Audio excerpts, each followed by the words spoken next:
Episode of the Everblack Podcast is brought to you by Deathwish, Hotrods and Kustoms. Check out their Instagram for all their new t-shirts, caps, beanies, cups, and the all-new Atomic Death lineup.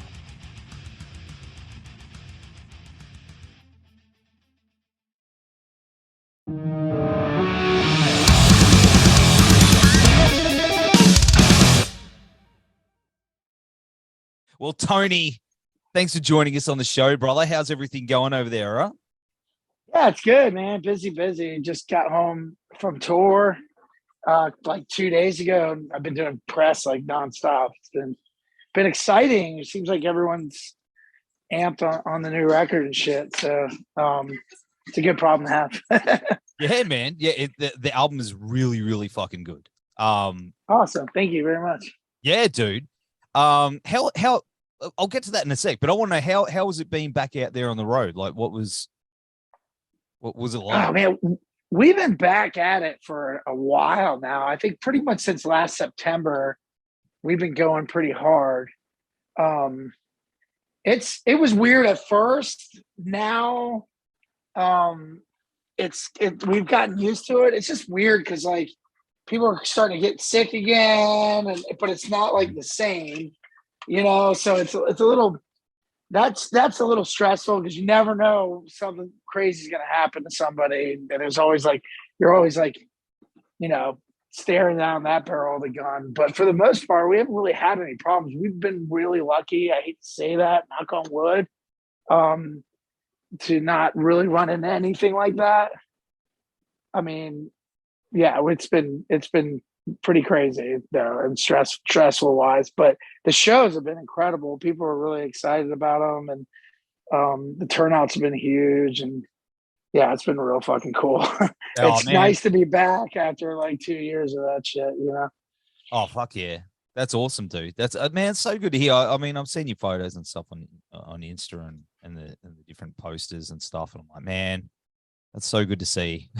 It's finally happening, bro.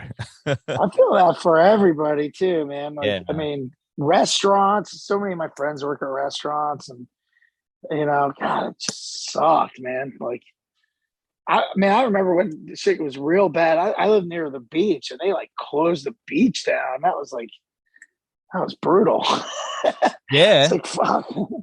My God, it just was so grim back then. But I don't know. I feel like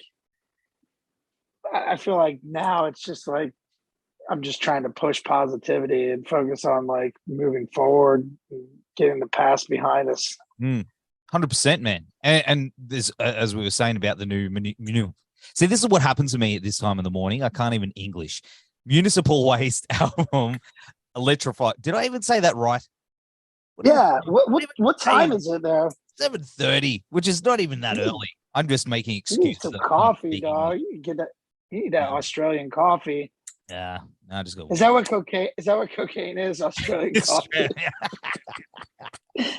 That's Colombian, man. We just, I don't know. Ours, we just crack a VB and away we go.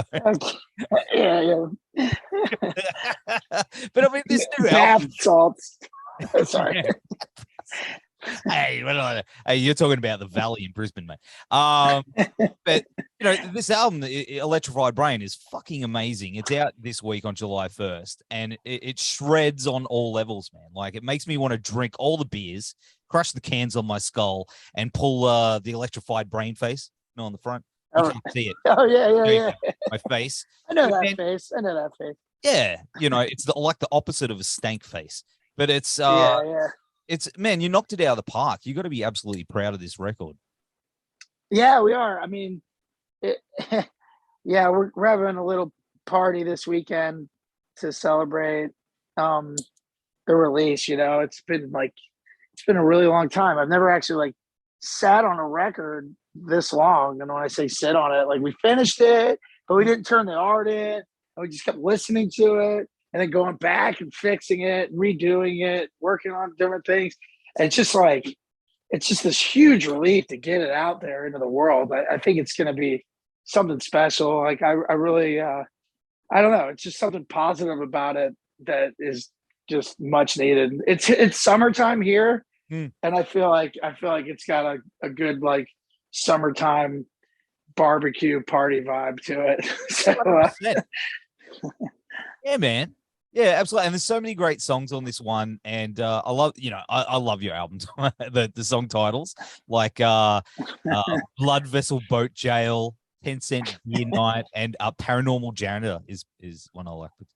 we're pretty deep there. Well, look, if you've got the time, if you want to just do a quick run through and just tell us what the each track is about, because I haven't got the lyrics, but I love the titles. So you want me to describe each song on the record, or just those ones in particular? Every single one. No, I can't do that. No, all right. You want me to explain 17 lyrics for 17 songs? 14. Is it 14? Well, that means that there's extra tracks coming out. So that's there we go. No, I'm not going to do that to you. But I do want to know what those. No, I did an interview like that, but they let me know ahead of time, so I wrote crib notes and shit. And that interview was an hour and a half. Just so you know, that's how many fucking songs we have and how much fucking bullshit's intertwined with each one of those songs. Longer than the album. Yeah.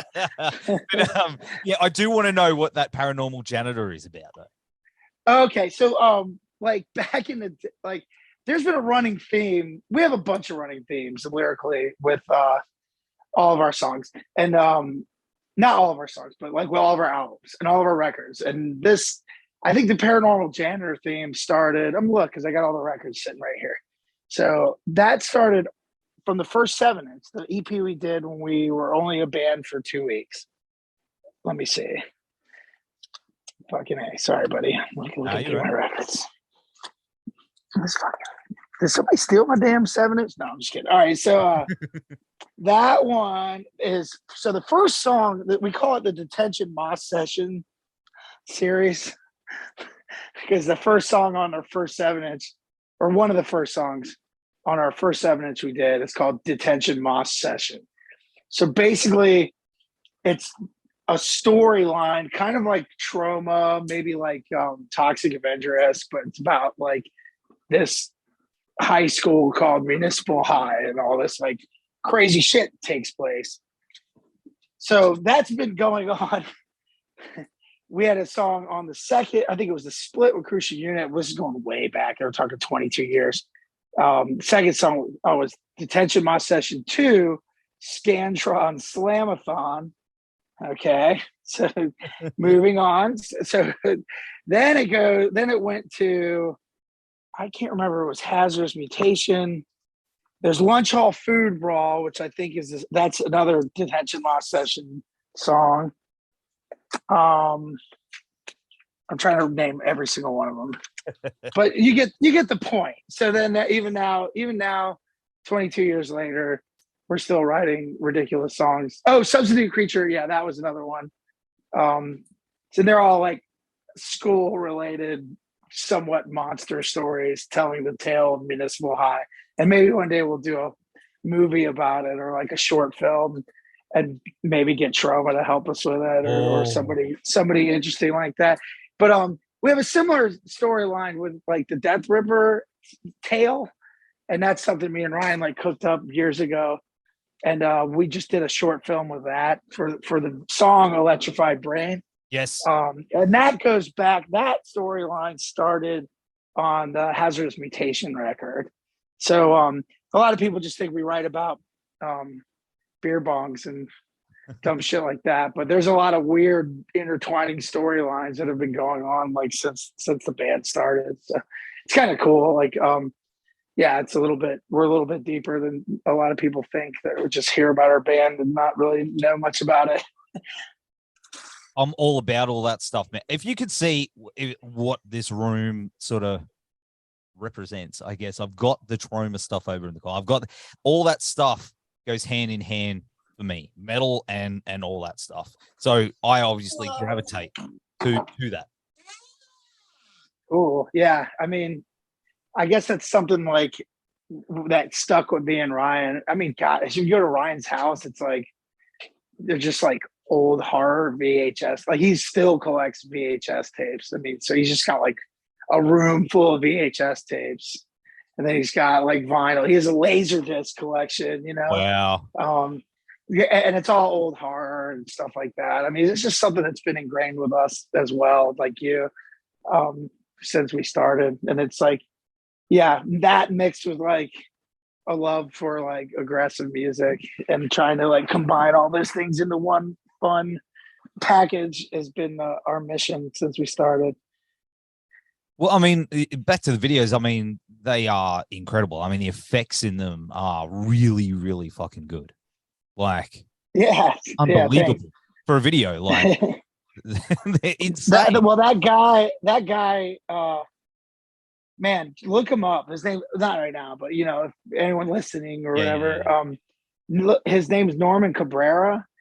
Look him up on IMDb, and it's fucked up how crazy his backstory is and all the shit he's worked on, from like Attack the Block to Kill Bill. He was working on shit in the 80s when he was like 18 years old. I mean, the guy is a horror legend. For some reason, he loves our band. And he was like Rick Baker's protege, like you know, American Werewolf in London. And I mean, Rick Baker was the last video we shot. Rick Baker was on the set while they were doing the fucking makeup. Yes, I swear to God, like he was right there, standing there while they were doing the effects for the face and everything. Shit. Yeah, it's wild, man. I'm like standing there, like, holy fuck! I'm like living Thriller right now.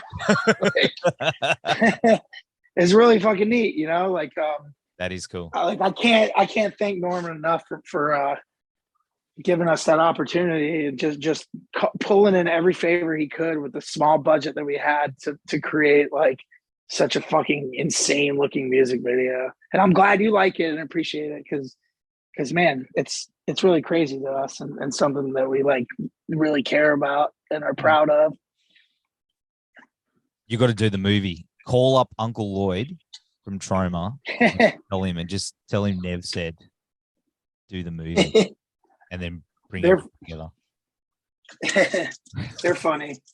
Yeah, no, I'm serious. We've worked with them before. They're funny to work with. Oh man. But I mean, growing up with all this nerdy stuff and metal, and of course, I don't know if you saw my shirt, Gwar, who are from Richmond. Oh yeah, I heard of those guys. Yeah. They do all right.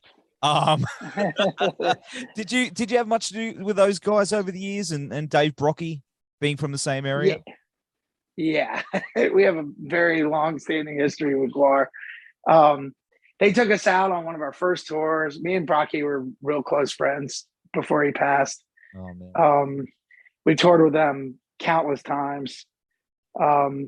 And yeah, I mean, me and Dirks are still really close friends. And he's actually comes here. I moved away from Richmond about 3 years ago, and he'll come down and visit me and stuff, and we still hang out and talk. He doesn't talk much, but I do my best to get words out of him. But yeah, we love Gwar. We actually practice at where Gwar makes the slave pit. That's where we have Municipal Waste practice space as well. So yeah, I mean, we've been intertwined with Gwar since pretty much the early years of our band. Oh man, that's amazing! You jam at Slave Pit too. Yeah, that's where all our gear is at right now. Dude, that is the best thing I've ever heard in my life. But I know for one thing is that thrash bands and battle jackets or vests, I don't know what you guys call it over there, go hand in hand, and it's like an honor to have your patch on one of those. Do you remember the first time you saw your band patch on a vest out in the wild? Oh man, yeah, it was kind of early on. Like, well, it was weird because we kind of started wearing like those denim vests and shit in 2001, and thrash metal wasn't very popular back then, and there wasn't really a thing. People weren't really rocking the vests as much back when we started. I mean, they were a thing before us for sure. I'm not saying that, but thrash music wasn't very sought after when we started our band. It was in a bit of a lull. So we were showing up to these punk venues, like playing these like hardcore shows with like denim vests on and long hair and fucking DRI patch, Dr. No patch on my shit. And like, it confused a lot of people. So I think once we started kind of moving a little bit and started getting popular, I would say like kind of around like when Hazard's Mutation came out, we started seeing that pop up, and it was kind of early on. But it was something very exciting to see. Like people really like our band, and like I'll still get a text from like one of my friends from like high school or something. And they're like, "Man, I was on the subway and I saw a guy with a Municipal Waste shirt." I'm like, "Yeah, that's great." Like we played New York like 14 times. I hope somebody bought a shirt. Shit, man. See, I'm getting home. Yeah. That's so awesome, man. It's such a cool thing. But I mean, last year the band turned 20, right? Yeah. 21. I gotta look. I'm losing track now. Yeah, well, no, this year's 21. This year's 21. Drinking. Or was last year 21? Yeah. I can count. Sort of. Yeah. But do you guys celebrate those milestones? Yeah, are you gonna? Well, we were gonna do a big 20-year party, and then that was COVID. So fart. Yeah. And now it's like weird to be like, here at 21. But actually, turning 21, it should be a big birthday party, because your 21st birthday is a big one in America. That's when you're allowed to drink. That's when you're allowed to drink, buy alcohol. So that actually should be more important. I agree. Yeah, I think you should. You should have a big 21st birthday party. I mean, here it's 18, so we're younger. We're fucking stupid later, you know. Here you can buy a gun, but you can't drink. Isn't that weird? Yeah. See, here everyone just drinks, but there's no guns. We just get drunk and do other stupid shit. So you throw giant spiders at each other. Yeah, we do. Actually, that's the thing. Oh shit! I'm sure. I'm not surprised. Yeah, we ride them. We was it jousting? We just ride them. You got a weekend spider riding? Yeah, like dirt bikes, but they got more legs. Yeah. But I mean, to celebrate, I mean, you're hitting the road in Europe with a little band called Anthrax. Yeah, Anthrax. It sounds very lovely. Yeah, Anthrax. Like, fuck, dude, that's gonna be massive, huge. We just played with them last weekend in Milwaukee, and it was really fun. And we got to hang out with them for a minute, and they're super nice guys. That's gonna fucking rule. We toured with them in the past. Fuck, man, it was probably like 10 years ago. We did a U.S. tour, so it's cool to actually go on like a Europe tour, with like a band that, like an older thrash band that like influenced us. We've never done that before. Usually we go out with younger bands in Europe for some reason, or we go out like hardcore bands, or like death metal bands. But so being able to actually tour with one of the big four guys is like a huge honor for us. So we're excited. We're ready for it too. We're gonna fucking bring it. So it's gonna be a fucking killer show. Can't wait.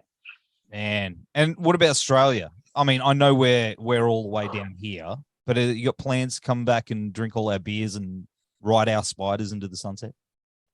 Oh yeah. We just sorted out, like, I don't even know if I should talk about this, but we sorted out our booking situation for the world per se. Yeah. So now we are able to have a clearer idea of what we want to do, and Australia is like on the top of the list. So yes, to answer your question, we are working on it. Personally, Australia is my favorite place to tour. And if anyone asks me that in interviews, I always say that. So I'm always trying to get my ass down under. Last time I was there was about 8 years ago. First time I went, nobody gave a shit about hot sauce. Now I went about 10 years ago, 9 years ago, almost to the day, I think. Yeah. I went with my other band, and everybody is all fired up about hot sauce now. So I'm very interested to see what it's done, how it's changed over the past 10 years and what people are into now. So yeah, Hot sauce there's is a my thing. take on And hot sauce. craft Craft beer. Yeah, I noticed barbecue. that too. I noticed that. Yeah, I noticed that. I noticed that craft beer was blowing up there last time, but that's kind of like everywhere. I think it's just kind of like exploded like everywhere. But yeah, I did notice that as well. Yeah, and barbecues. People are really into their smoking meat and barbecuing. You know, I think that's what I love about Australia too, is that one of the first times we were ever there, but both of my bands actually, we would meet these like local kids that like are into thrash or into punk or metal, and they would always take us to their house, and they would buy us a bunch of beer, and we would sit there and get wasted and barbecue, and that's great. I love that. I wish more countries did that as a welcoming thing. Because yeah, I do when I think of touring and barbecues, I think of Australia first for sure. Oh wow! And you're not just saying that. I mean, we are the best. No, I swear. It's true. Yeah, I love it. It reminds me of where I grew up, and I live in Florida. It's like if Florida was a country, and I'm like into that. Really? That's not even a diss. So it sounds like a diss, and it's not. Like I like. It's like if Florida, all the good things I like about Florida. If that makes any sense. Yeah, no. It's that we've got big things that'll eat you. I guess you've got stuff like the gators and stuff down there that'll eat you. I see gators every day, man. Really? That shit don't. Yeah, I see where I live. Yeah, I live right by the water and shit, so I see that shit like nonstop. See, people think that about us here, that we just see, but we don't. You know what I mean? It's not as common for us. Like our things like to hide and then kill you, but at least there, right? You can like ride them to the bus stop or something. I don't know how it works. Is that how it works? Dude, we went over there. Last show I played in Australia. We played in Sydney, and then we flew the next day to Melbourne and played. And our drummer, this is a drummer for Iron Reagan. He they all went. I didn't go out because my voice is hurting me. Because that's one thing that sucks about touring Australia. For some reason, it fucks up singers' voices. I think it might have something to do with the flight, like that long ass flight and the plane drying your voice out. Yeah. Anyway, not me, were partying in a graveyard in Sydney by the place we were staying. So they get chased out of there by giant bats or something weird like that, which is also like hilarious. But our drummer got bit on his hand in Sydney, and he didn't notice it. He said it was bothering him, whatever. Then by the time we got to the venue the next day in Melbourne, his hand looked like Mickey Mouse's glove, if that makes any sense. It was so swelled up. So he had to go to the emergency room, and he came back, and he had to duck. He couldn't close a fist with his hand, and he had to duct tape the drumstick around his hand to play drums. So he's just like whacking the fucking drums with like a hand with duct tape on it. That is insane. So yeah, that was literally like the last time I was over there. So. And he doesn't sleep in a coffin now or drink VB at midnight? Nah, he's fine. I think they just gave him antibiotics or something. I mean, he's always been weird. He didn't turn into an Australian vampire. That's good. Okay. No. Well, man, it's been great hanging out with you. The new here I go again. I don't know why I can't say that one fucking word. Municipal Waste album Electrified Brain is out on July 1st. I'm sorry for butchering that. And we'll have all the links in the show notes. Brother, thank you once again. Right on. Thank you so much, man. Thanks for the interview. Yeah, take care, man. Have a good day, huh? Glad you're stoked on the record, man, and appreciate the support. Anytime, bro. Anytime. I'll talk to you again soon. All right, later. See you, man.